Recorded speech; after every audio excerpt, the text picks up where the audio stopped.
So this year, for the first time, we're partnering with the University of Toronto's BMO Lab, which is a space for performance students and computer science students to come together and discover what possibilities there are in emergent technologies and live performance. How does technology inform the narrative of a story? And how does the narrative inform the technology used to tell that story?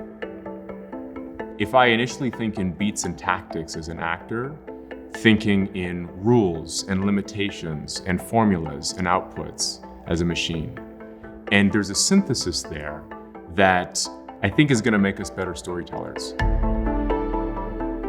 On one hand, the lab is very much about performance and technology and finding new ways to have those two things integrated in interesting ways. On another level, it's a kind of hub where we can draw people from many different disciplines, because we think that kind of discussion amongst very different disciplines is essential if we're going to have a relationship to the future that we can feel good about.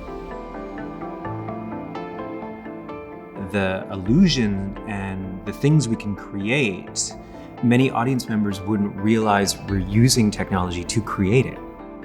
It's really driving the conversation to deeper levels and layers about why, how. Does the audience need to know it exists to experience the same thrill they have in the performance?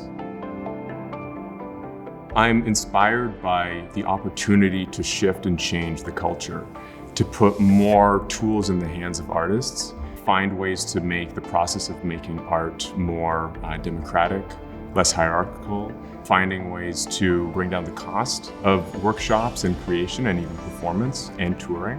We're always interested in innovation, in risk, in what is new and what is cutting edge. And we think that this partnership with the BMO Lab allows us to work with a student body and work with an academic institution that also has those interests and also is bringing together really interesting collaborations between technology and the performance ecology. You know, I think a really good thing is that this information is not going to stay within the BMO Lab, but that Canadian Stage's role can be to bring this learning out into the professional community.